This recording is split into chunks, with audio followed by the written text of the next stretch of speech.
Varicose veins फूली और सूजी हुई नसें होती हैं जो हमारी त्वचा में हरे या नीले रंग की दिखाई देती हैं। कभी कभार ये स्पाइडर वेन्स से घिरी रहती हैं। Spider veins red thread like खून की नसें होती हैं।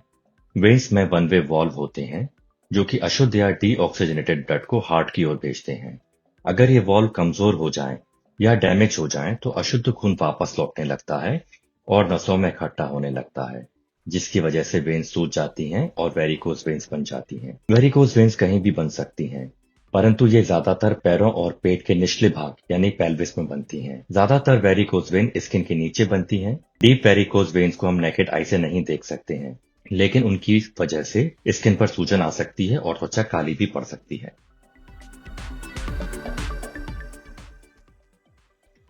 वेरिकोज वेन के लक्षण लगभग 40 वर्ष की उम्र पर आते हैं, जिनमें हरे या नीले रंग की फूली सूजी और घुमावदार नसें जो कि पैर, पंजे और एड़ी के आसपास होती हैं। मांसपेशियों में दर्द, ऐंठन या बाइटें आना, पैरों में भारीपन या झुंझुनी महसूस होना, घुटनों के पीछे दर्द या दुखन, वेन्स के आसपास खुजली होना, पैरों की मांसपेशियों में थकान, त्वचा का भूरे या नीले रंग का हो जाना और अंत में पैरों में घाव बन जाना। कुछ चीजें वेरिकोज वेन के रिस्क को बढ़ा देती हैं, जैसे वेरिकोज वेन महिलाओं में पुरुषों की तुलना में 4 गुना ज्यादा होती हैं। उम्र बढ़ने के साथ साथ वेन्स के वॉल में वियर और टियर होता है। मोटापा या ओवरवेट पैरों की नसों पर और प्रेशर डालता है। यदि आपकी फैमिली में पेरेंट्स को वेरिकोज वेन है तो आपको भी वेरिकोज वेन्स होने का अधिक रिस्क है। यदि आपकी लाइफ स्टाइल एक्टिव नहीं है और आप फिजिकल एक्टिविटी या एक्सरसाइज नहीं करते हैं तो आपको वेरिकोज वेन्स होने की संभावना बहुत ज्यादा है। वेरिकोज वेन ट्रीटमेंट के कई ऑप्शन होते हैं, जो कि वेरिकोज वेन की स्टेज, साइज और लोकेशन पर डिपेंड करता है। वेरिकोज वेन में इंजेक्शन यानी स्क्लेरोथेरेपी और लेजर एब्लेशन प्रोसीजर आदि शामिल हैं। स्क्लेरोथेरेपी नॉन सर्जिकल ऑप्शन है। वेरिकोज वेन का ट्रीटमेंट जिसमें एक केमिकल नसों में इंजेक्ट किया जाता है। स्क्लेरोथेरेपी के लिए मल्टीपल सेशंस की आवश्यकता होती है और 2 से 3 बार इंजेक्शन लगाए जाते हैं।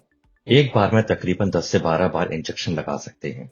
स्क्लेरोथेरेपी के लिए एनेस्थीसिया की आवश्यकता नहीं होती है और इसमें आपको पेन भी नहीं होता है और कुछ ही देर में आप अपने काम पर जा सकते हैं। 2 से 4 सप्ताह के लिए आपको मेडिकल सपोर्ट स्टॉकिंग्स पहनना होता है। वॉकिंग और एक्सरसाइज फास्ट रिकवरी में हेल्प करते हैं और 6 महीने में वेन्स पूरी तरह से गायब हो जाती हैं। स्क्लेरोथेरेपी नई वेरिकोज वेन्स या स्पाइडर वेन को आने से नहीं रोक सकती हैं। वेरिकोज वेन्स और स्पाइडर वेन को हमेशा ट्रीटमेंट की आवश्यकता नहीं होती है, परंतु अगर ये आपकी लाइफ स्टाइल में प्रॉब्लम करती हैं, जैसे कि पैरों में दर्द, थकान या सूजन, आपको तब भी अपने इंटरवेंशनल रेडियोलॉजिस्ट से परामर्श करने की आवश्यकता होती है जब पैरों में घाव या अल्सर बन जाए या फिर पैरों की त्वचा का रंग काला पड़ने लग जाए। इन केसेस में वेरिकोज वेन्स आपकी हेल्थ के लिए खतरनाक हो सकते हैं और ये वीनस अल्सर या घाव बना सकते हैं। मवाद पड़ने पर यह शरीर में इन्फेक्शन पैदा कर सकते हैं और आपको हॉस्पिटल एडमिशन या आईसीयू की आवश्यकता हो सकती है। कई केसेस में ये वेन्स का इन्फेक्शन यानी कि फ्लेबाइटिस कर सकते हैं और वीनस थ्रोम्बोसिस भी हो सकता है, जिससे वेन्स के अंदर खून का थक्का जम जाता है।